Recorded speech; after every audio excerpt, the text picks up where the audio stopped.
Back here at home now, despite the glitches and the frozen pages and the error messages, the White House saying that it's encouraged by the initial opening to Obamacare's official launch. Jerry Willis is host of the Willis Report on the Fox Business Network, and Stephen Moore is senior economic writer for the Wall Street Journal. Good morning to both of you. We have tasked you both with trying to figure out what the facts are here. Jerry, we talked to you last week. What are you finding out based on a state-by-state basis as to whether or not people can log on, whether they can sign up, and whether they are signing up? Well, Bill, I got to tell you, this is tough. You know, the numbers weren't as high as were originally reported last week in California. Original reports of 5 million people going online. It's more like 514,000, 77,000 filing an application. They're not saying how many people have actually gotten coverage. And the devil in those details, people having a hard time signing up, much less nailing down coverage. And it seems to me those numbers probably in the low thousands across the country. Kentucky, still one of the #1 places where they're able to actually sign up people for coverage. Okay, let me come back to Kentucky here, but what is this? What does your logic tell you about why it's difficult in the first week? It's a big decision, first of all. Right. In a second, Stephen Moore is going to tell us how it's a lot more expensive than you think it is. Well, what do you believe? I've got to tell you, I think it's so hard to navigate this website, absolutely. And a lot of the sign-ons, just people looking around, trying to see what was available, trying to make a decision. And the websites were not ready for prime time, no doubt about it. They were shut down over the weekend.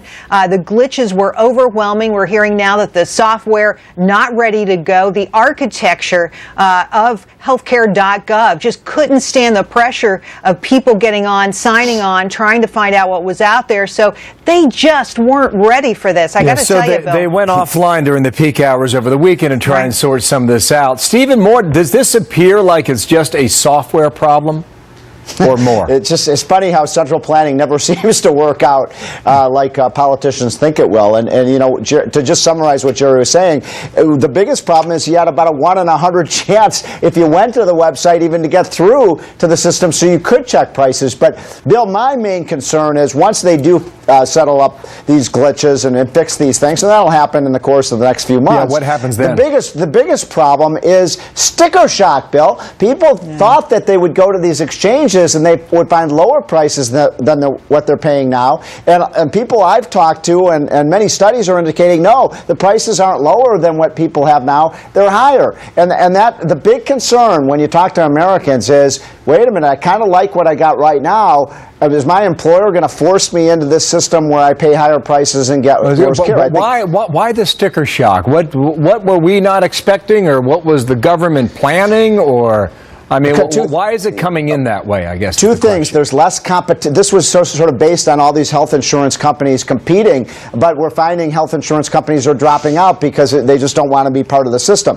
That's number one. Number two, look, if you're somebody like my son, 23 years old, healthy, doesn't need, a lot of basic health care except, the basic stuff. He's staying on your plan.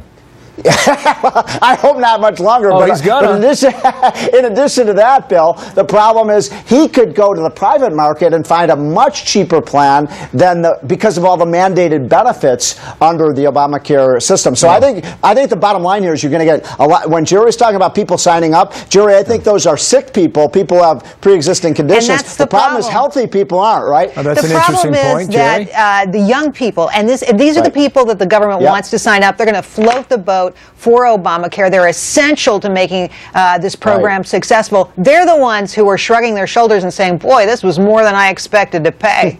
Some people thought it was going to be free.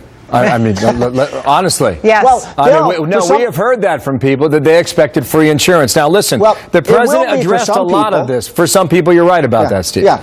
He said, listen, we're overwhelmed by the volume, and he indicated that's a good sign that people are interested, Jerry. And he predicts within 6 months they will exceed what anyone expected. Well, they may do that, but not in a way you expect. I mean, look, we don't know whether young people are going to sign on. The early estimates are that they're not thrilled with what they're seeing, but we don't know if it's going to work. Look, they can cure these glitches, but at the end of the day, do you find a product that you actually want to buy? One of the things that people are going to be watching, a lot of the big name healthcare insurance providers that you're used to seeing in the marketplace aren't so present this time around. Maybe you're going to have to sign up with a name you've never heard of before.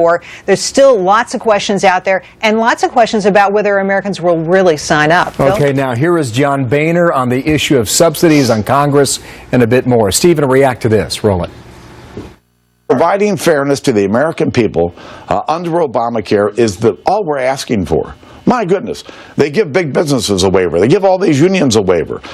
And yet they're forcing the American people to buy a product that they do not want and cannot afford. I imagine when he talks over the next 7 days, 10 days, with this debt ceiling battle, that you're going to hear a lot more from what we just heard right there, Stephen.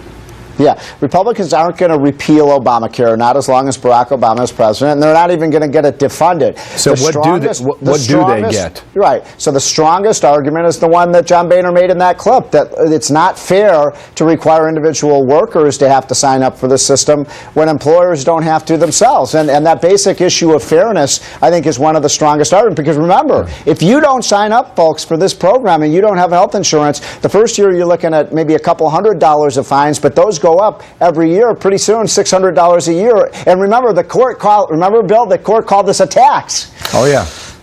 I remember that very well, actually. See you later, Stephen. Jerry Willis will check you out later tonight, all right?